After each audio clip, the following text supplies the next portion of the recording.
Selamat siang Ibu, Bapak, dan juga anak-anak yang saya kasihi.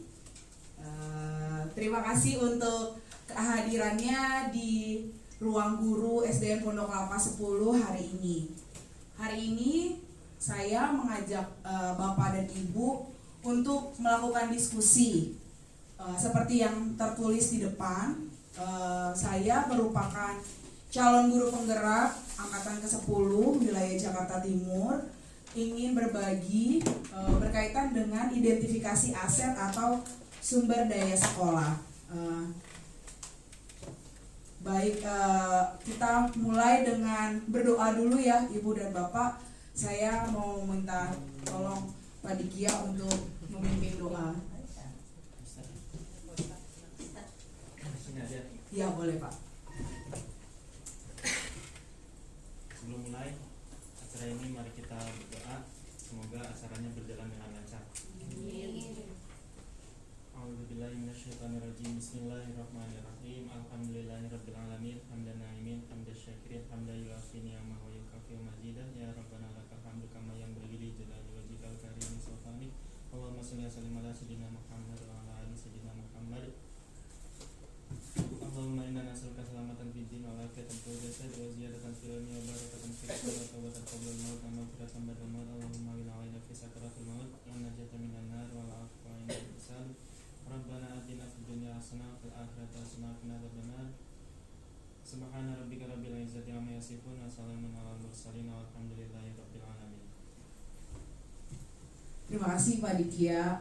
Kan jadinya tenang ya kita mau mulainya. Oke. Nah, nantinya akan ada daftar hadir. Mohon Bapak Ibu dan anak-anak juga mengisinya secara bergantian ya. Saya mulai dari sini.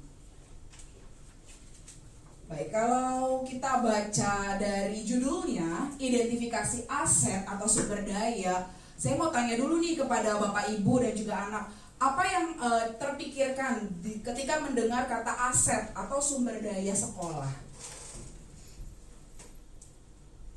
Apa yang kepikirannya? Ketika misalnya kemarin deh saya tadi pagi saya mengundang Bapak Ibu dan juga komite begitu, apa yang terpikirkan ketika mendengar, wah si Tere mau ngomongin tentang identifikasi aset nih? Harta, oke. Menurut Bu Maya di sebelah situ, Bu Siska, harta. Potensi yang dimiliki dari Bu Teti. Fasilitas yang ada. Terima kasih Pak Mas Rukan juga. Ada lagi? Aset manusia bisa nggak? Aset manusia ya, kepikirannya itu juga ada. Bisa nggak ya aset manusia? Terima kasih Bu kan jadi lupa Bu Amel. Maaf ya, deg-degan nih Bu Amel ya. Ada lagi? Alat bantu. Ya, terima kasih Pak Dikia. Oke.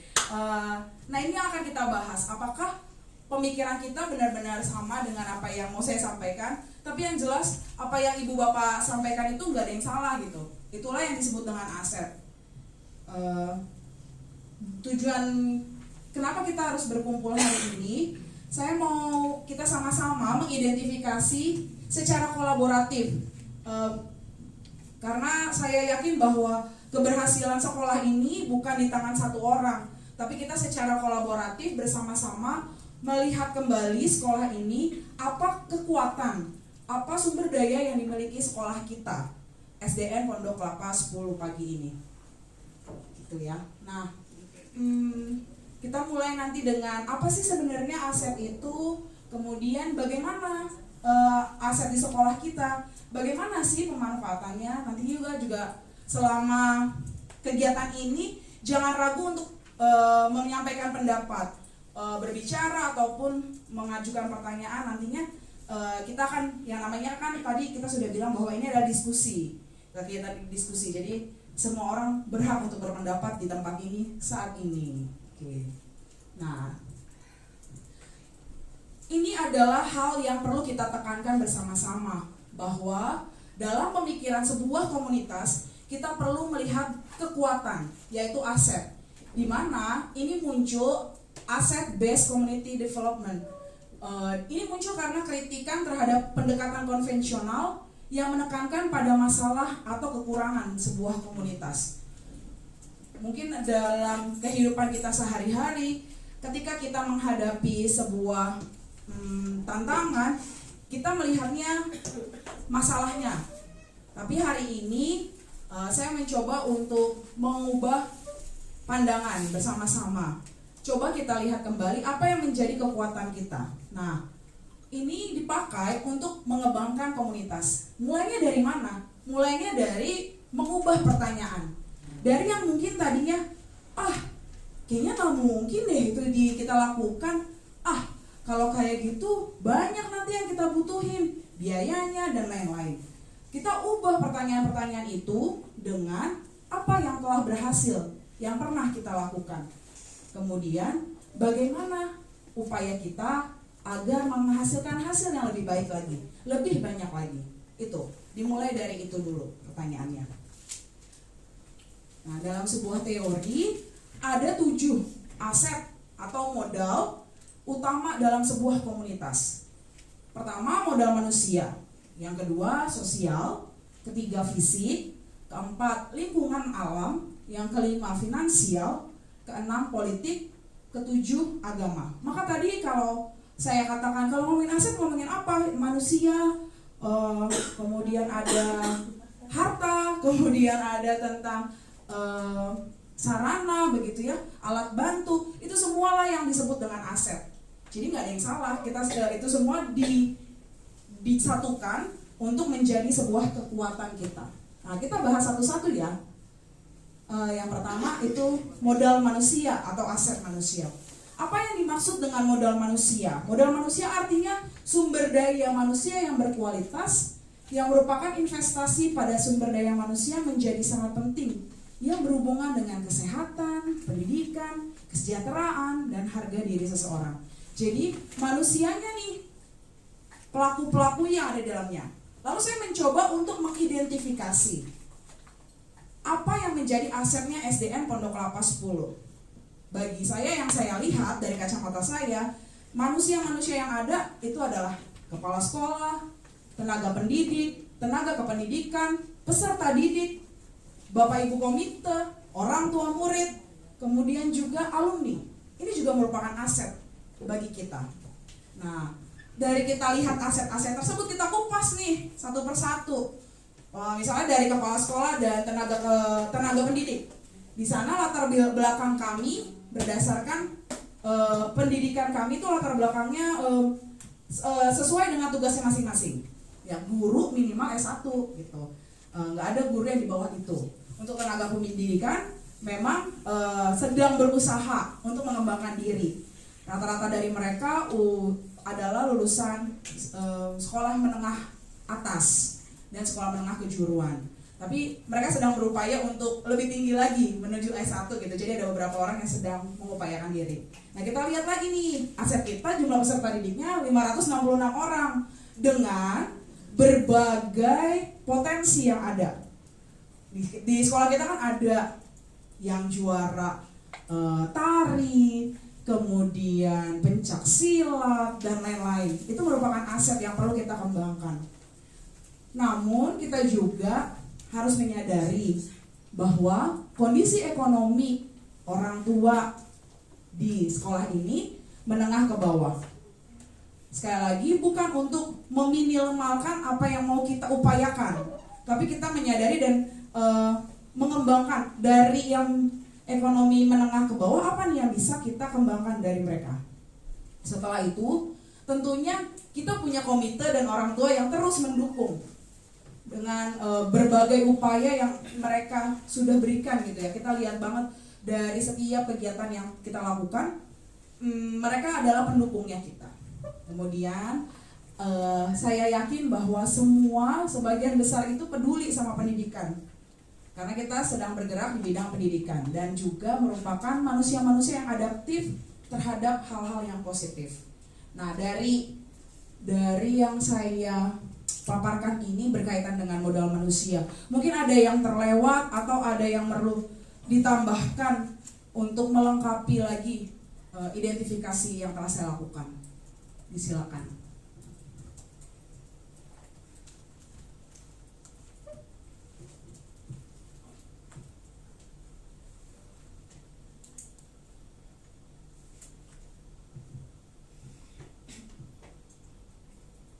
Dari modal manusia, ya, Kalau silakan. yang jualan di kantin itu termasuk nggak dari Jualan di kantin ya, petugas kantin ya. kantin? Bisa sih kita berdayakan juga yang menjadi aset ya. Iya, Iya. termasuk nggak di dalam? Bisa.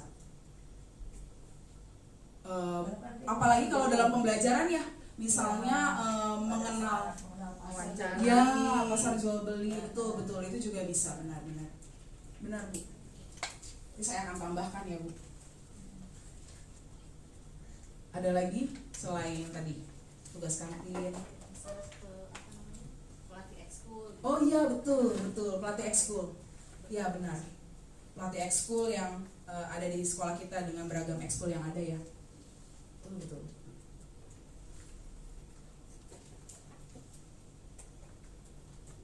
Sudah ya, ada lagi?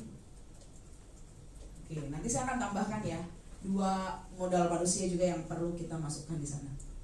Oke, selanjutnya modal sosial. Modal sosial ini adalah sebuah investasi yang berdampak pada bagaimana manusia berkelompok dan juga organisasi yang hidup berdampingan. Di mana kalau kita lihat, kita kupas lagi aset ISDN Pondok Kelapa itu, modal sosialnya adalah adanya fasilitas-fasilitas umum yang mendukung kegiatan pembelajaran kita. Kemudian sekolah kita ini berdekatan dengan sekolah lain dan juga tempat kursus yang bisa juga bimbingan-bimbingan belajar yang bisa juga kita kerjasama untuk mengembangkan kembali sekolah kita. Kemudian kita bersyukur karena kita berada di sekitar lingkungan yang memegang teguh norma yang berlaku. Nah, aset yang paling berkaitan dengan modal sosial ini adalah rasa kekeluargaan yang erat dalam komunitas. Dari pihak luar, kita juga bekerja sama dengan instansi-instansi pendukung seperti puskesmas, dinas sosial, kelurahan, kecamatan, kepolisian. Ini yang berhasil saya identifikasi. Kalau menurut Bapak Ibu, apakah ada yang perlu ditambahkan dalam identifikasi ini?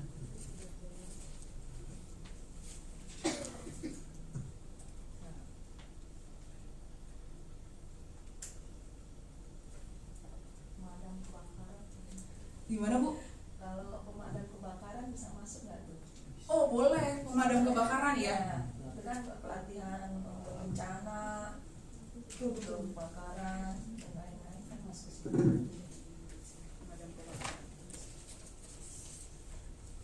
Dan berharap juga ada ini ya Bu ya, semacam pelatihan ya, simulasi ya Bu ya. Iya. Tapi kita bisa menjalin kerjasama dengan mereka. Oke.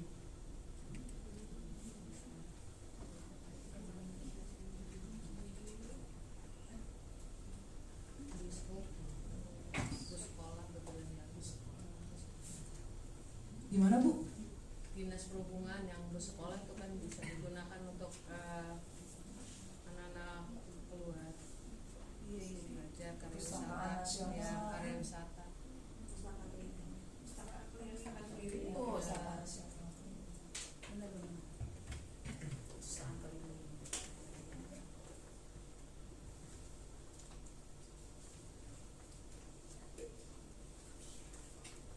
Iya, benar ya, perpustakaan keliling, kemudian juga bersekolah yang mungkin pernah kita menjalin kerjasama di tahun-tahun sebelumnya, tapi perlu lagi untuk diperbarui lagi kerjasamanya agar semakin lagi mendukung pembelajaran kita bagi anak-anak murid kita.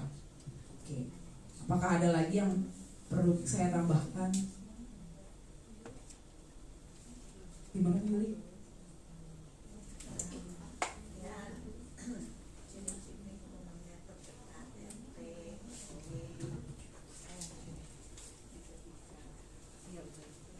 RT, RW, tokoh-tokoh masyarakat di sekitar kita, selama ini sih bagi misalnya lagi acara kelas 6 ya, istighosa, kita melibatkan Mbak Bambang yang ada di lingkungan terdekat kita ya, begitu.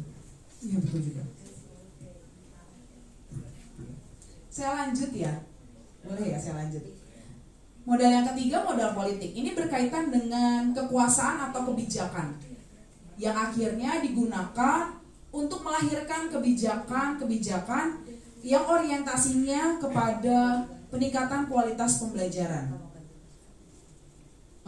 Yang saya tahu, yang saya bisa identifikasi, asetnya SDN Pondok Kelapa 10 itu pertama kebijakan pemerataan pendidikan dengan sistem zonasi atau PPDB. Ini menguatkan kita sehingga kita punya anak-anak dalam tanda kutip punya anak-anak adalah jadi anak-anaknya adalah anak-anak yang kita tahu lingkungannya begitu ya. Ini potensi buat kita. Kemudian ada kebijakan pemerintah pusat dan daerah yang berpihak pada murid, termasuk juga kurikulum di dalamnya. Kemudian juga kebijakan kesehatan masyarakat, di mana misalnya kesehatan masyarakat sekarang adanya bulan imunisasi nasional, tadi berhubungan dengan sosial, tapi juga ada politik di dalamnya untuk mendukung peningkatan kualitas pembelajaran. Ini kira-kira modal politik yang bisa saya identifikasi, mungkin ada lagi yang lain.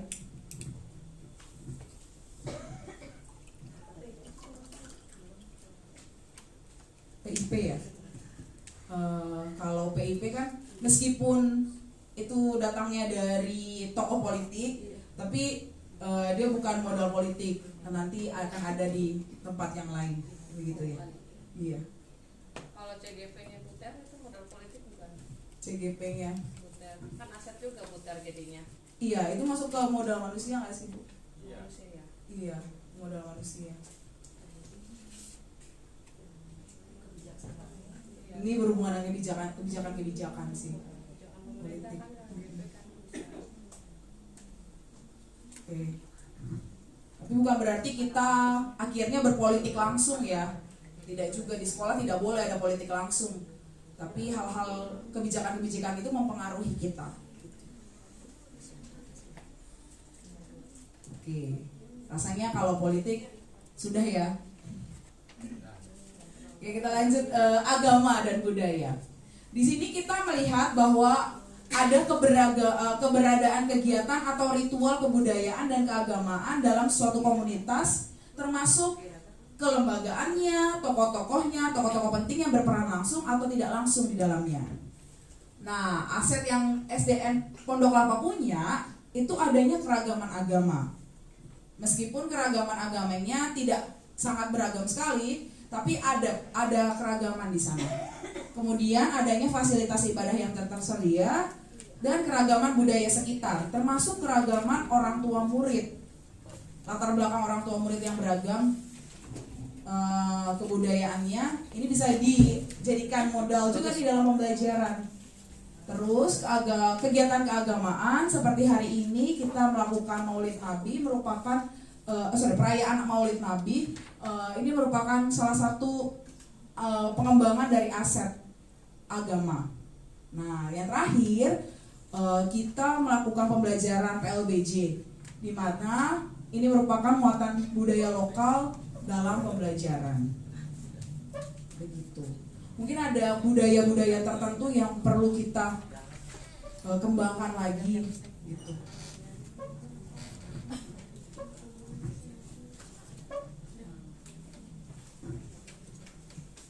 Gimana Pak?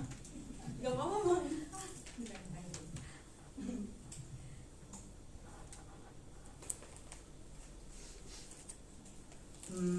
Di sini juga kita bisa kali ya masukkan bahwa ada tari tradisional yang kita jadikan aset yaitu menjadi ekskul gitu ya.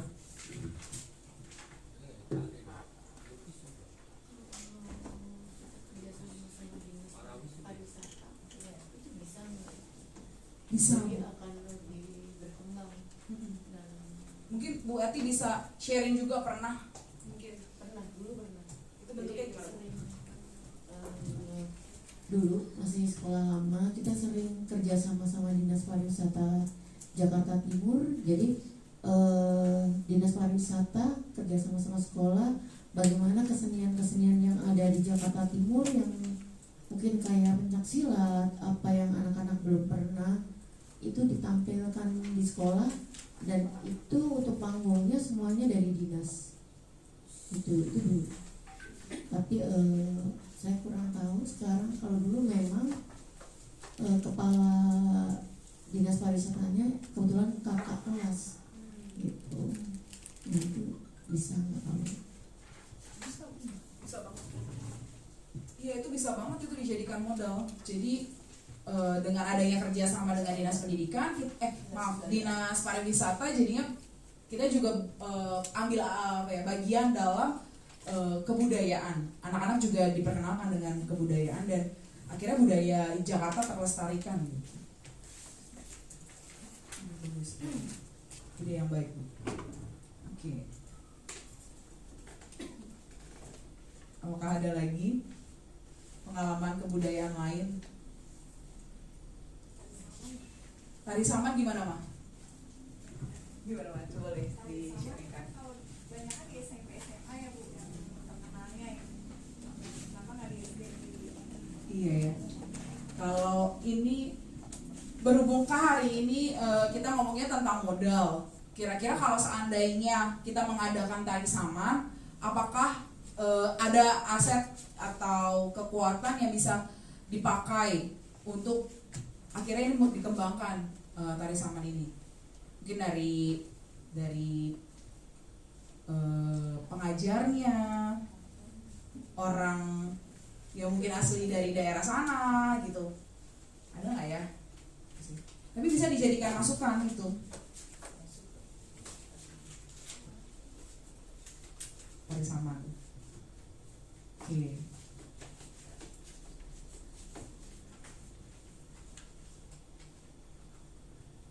Buka puasa bersama juga termasuk nih di sini. Iya, kegiatan modal agama, karena kita mayoritasnya kan agama Islam ya, Muslim. Jadi ini bisa dikembangkan dan dilestarikan lagi, buka puasa bersama gitu. Dan kegiatan pesantren kilat juga ya, gitu. Itu kegiatan keagamaan yang bisa kita kembangkan ke anak-anak. Oke, saya lanjut dulu ya. Nah, selanjutnya inilah yang mungkin sering merepresentasikan ketika kita ngomongin aset gitu, adalah modal fisik. Di mana modal fisik ini berhubungan dengan bangunan dan sarana prasarana. Perlu yang tadi kita syukuri bersama, kita ini adalah bangunan fisiknya terdiri dari 4 lantai yang memadai dan mendukung, di mana ada kelas, lab komputer, lapangan, toilet, UKS, perpustakaan, dan juga musola. Dan saat ini ruang kelas sudah dilengkapi dengan proyektor masing-masing dan adanya jaringan wifi yang membantu untuk mendukung pembelajaran. Kemudian di modal fisik ini juga kita punya kantin sehat serta pojok baca di tiap kelas. Apakah ada modal fisik lain yang Bapak Ibu rasa ini perlu untuk kita sadari dan kita gunakan untuk mengembangkan pembelajaran kita? Taman.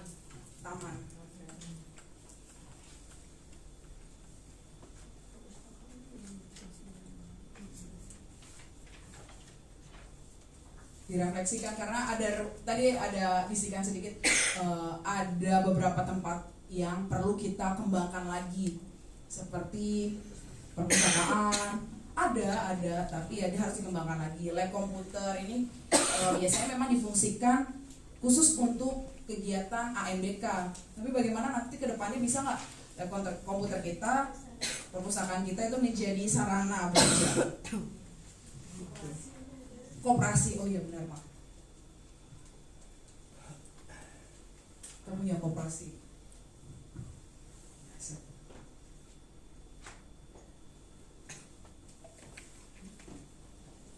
Apalagi ya kira-kira?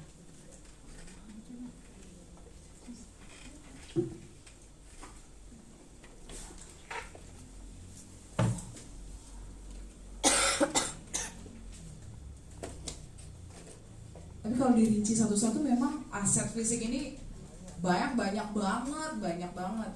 Bahkan apa yang saya pegang saat ini juga aset fisik yang harus dilestarikan juga kan di sekolah kita. Banyak banget. Dan pengurus aset itu memang paling pusing banget. Ini kalau informasi aja sedikit. Semangat, betul. Siapa sih pengurusnya? Oke. Kita lanjut ke modal finansial. Tadi harta. Saya sih berpikiran harta itu ya finansial gitu ya.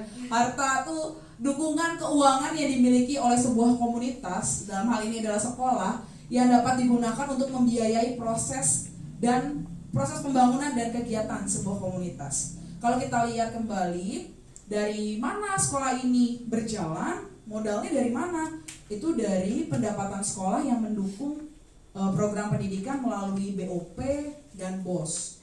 Kemudian ada juga yang langsung ke peserta didik, yaitu KJP dan PIP.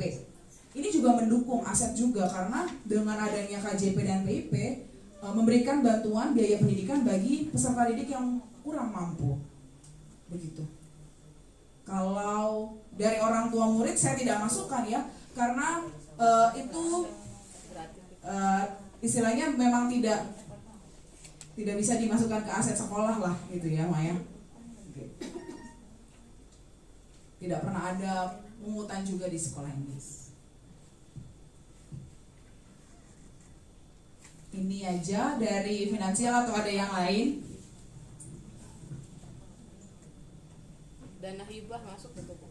Dana hibah. Hibah dari swasta, perusahaan lain misalnya mau masuk, bisa itu nanti. Bentuknya seperti CSR begitu ya Bu? Ya. Kadang suka ada bantuan tuh, kiriman dari perusahaan-perusahaan swasta ngasih buku atau alat-alat pembelajaran. Memang kalau yang hibah CSR ini sifatnya mungkin bukan yang tetap ya. Ini karena omongannya tentang hadiah begitu ya.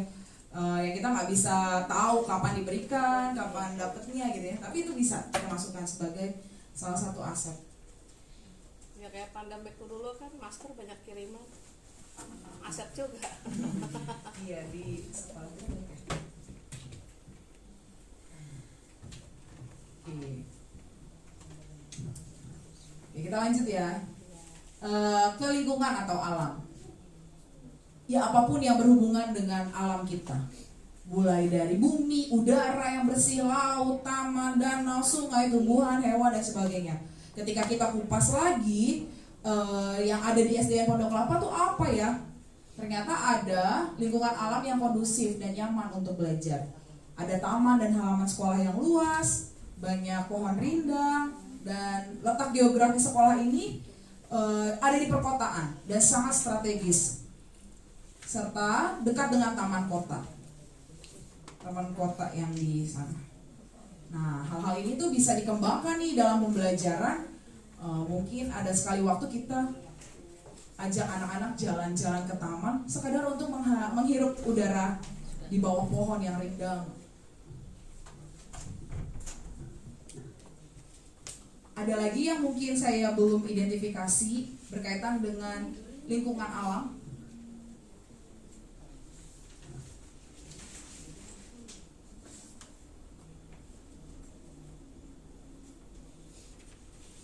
Nah, saya sharing ya, waktu beberapa tahun lalu kita diundang oleh PDAM di daerah Buaran.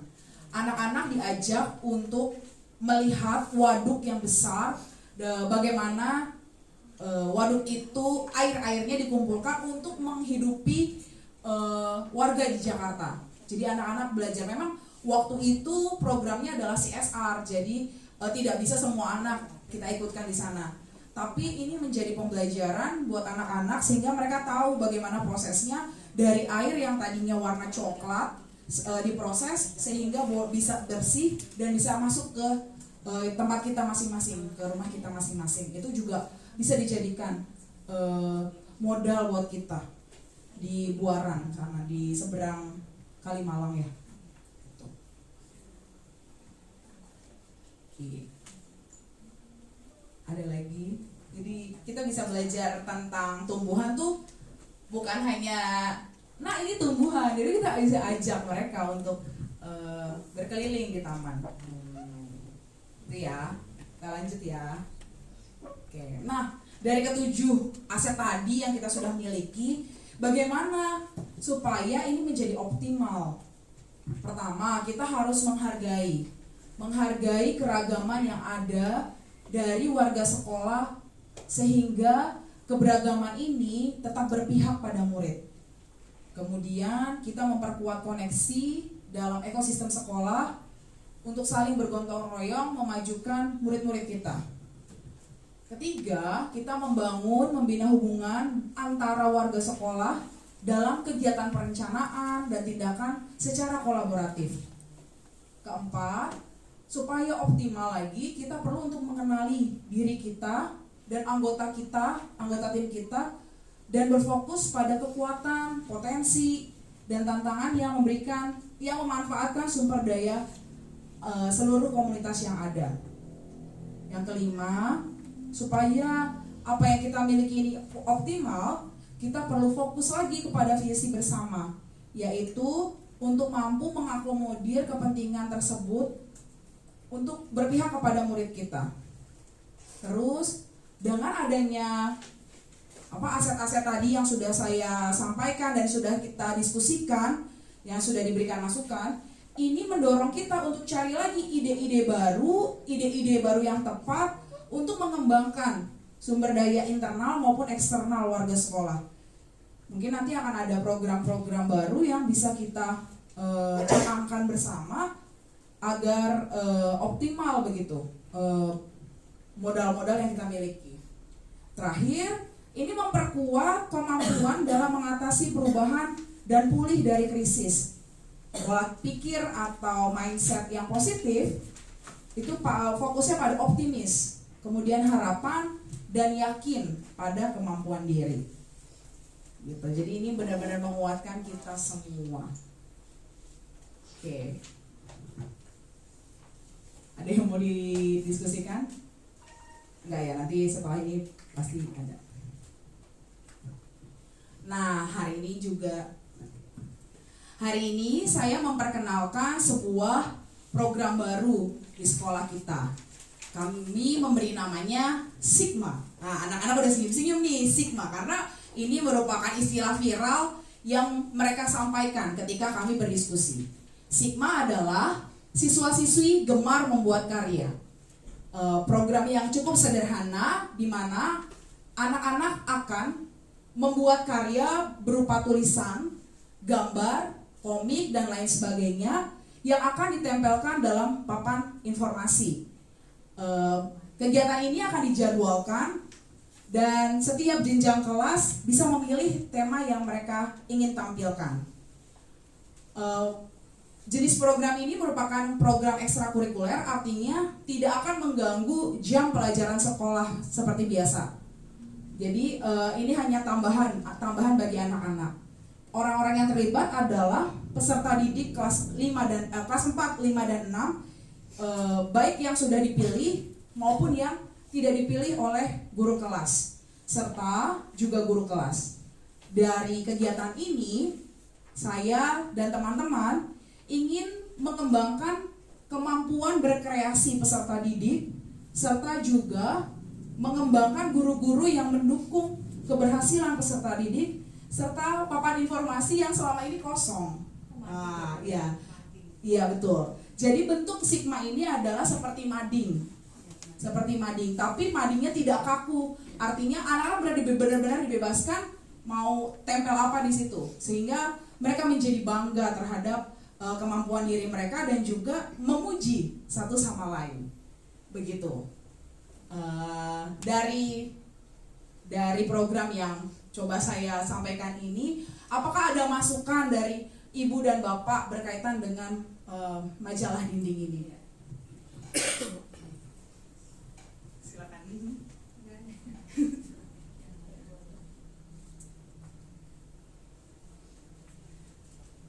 Aku mesti ada tema. Oh iya tema ya. Untuk tema sementara ini memang sudah diberikan kepada anak-anak untuk menentukan temanya. Kami tadi sudah berdiskusi, akan dimulai dulu dari kelas 6 Oktober nanti. Mereka sepakat temanya adalah sains, ilmu pengetahuan. Jadi apapun yang berhubungan dengan ilmu pengetahuan, informasi, puisi, cerita, gambar-gambar, atau apapun berkaitan dengan ilmu pengetahuan, baik itu sosial maupun juga alam, mereka bisa tempelkan di sana. Nah, kemudian untuk kelas selanjutnya, memang kelas 5 masih belum, karena mereka bilang, kita diskusi dulu ya Bu Tere, katanya gitu tadi. Terus kalau kelas 4, kepikiran untuk temanya itu dunia imajinasi. Jadi mereka mau berimajinasi. Entah itu ceritanya nanti imajinasi semuanya, kemudian puisinya imajinasi, gambar-gambar imajinasi, itu sementara ini. Jadi tema ini hanya untuk membantu mereka untuk lebih fokus aja. Tapi seandainya pun nanti karyanya di luar dari tema, tetap bisa aja kita masukkan ke dalam mading nantinya.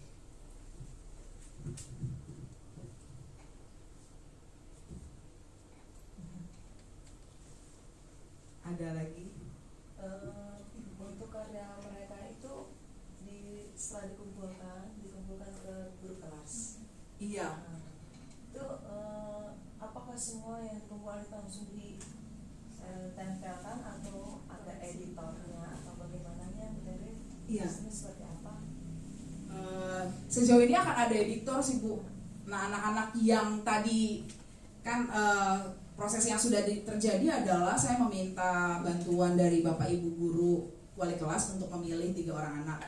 Nah, 3 orang anak ini akan menjadi editor, kira-kira yang terbaik yang bisa kita tampilkan yang mana. Jika memang karyanya semuanya baik, berarti akan ada waktu yang bergantian untuk menempelkannya, gitu. Sehingga setiap anak merasa bahwa karyanya dihargai, gitu.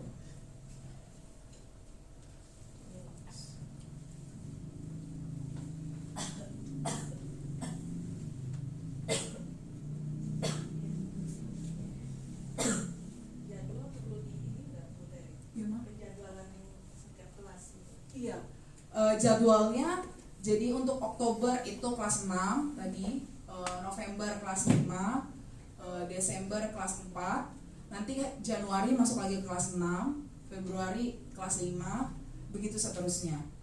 Itu mah jadwalnya seperti itu.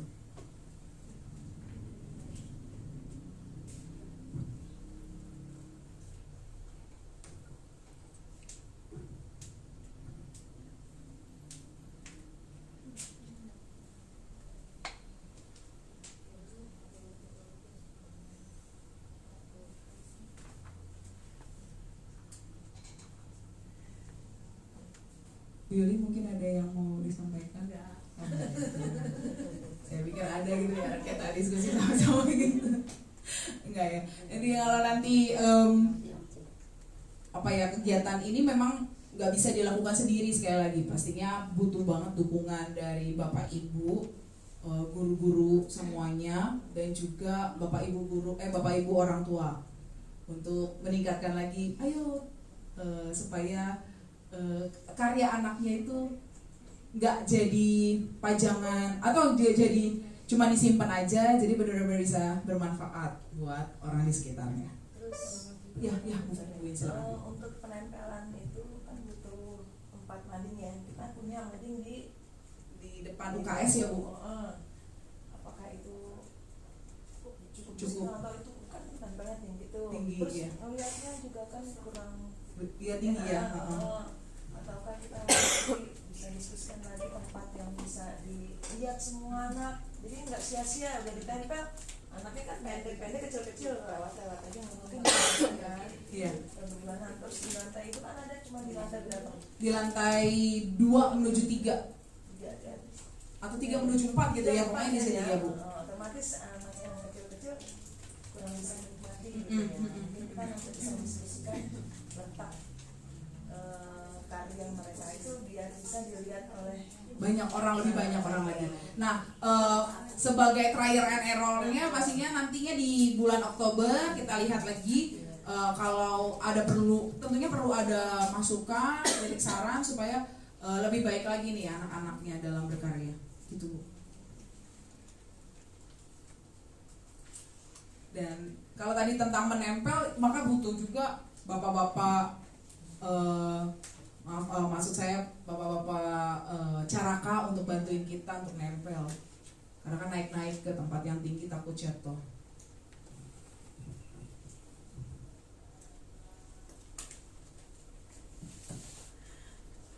Oke. Nah, kita sampai di kesimpulan nih. Kesimpulan saya sih, saya ngambilnya dari kata-katanya mantan Presiden John F. Kennedy yang bilang bahwa kalau ingin jalan cepat ya udah jalan aja sendiri. Tapi kalau mau jalannya jauh, kalau mau jalannya jauh, ya kita harus jalannya sama-sama. Jadi kita nih maunya jauh, berkembang lebih baik lagi gitu. Jadi kita perlu untuk bersama-sama melakukan yang terbaik buat murid-murid kita. Oke, itu aja sih dari saya. Mungkin dari Bapak Ibu ada yang perlu kita diskusikan lagi bersama, boleh banget. Ada? Ibu Komite mungkin? Terima kasih sekali lagi kepada Bapak Ibu yang sudah meluangkan waktu hari ini. Semoga hari ini benar-benar menjadi pencerahan buat kita untuk semakin optimal lagi melihat kemampuan kita, kekuatan kita, sehingga apa yang kita rencanakan, apa yang kita mau buat untuk sekolah ini benar-benar membawa keberhasilan bagi anak-anak. Saya ucapkan terima kasih sebesar-besarnya juga bagi Ibu Komite yang sudah hadir hari ini dan juga anak-anak yang mewakili teman-teman sebagai peserta ya untuk melihat dan mengamati bersama apa yang menjadi kekuatan kita. Acara ini kita tutup dengan mengucapkan puji Tuhan, syukur kepada Tuhan atas apa yang sudah dilakukan. Sampai jumpa lagi di pertemuan-pertemuan selanjutnya. Dadah.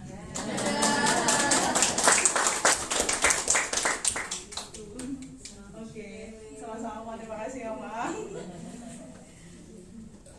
Sukses, Bere. Sama-sama, Bu. Terima kasih banyak.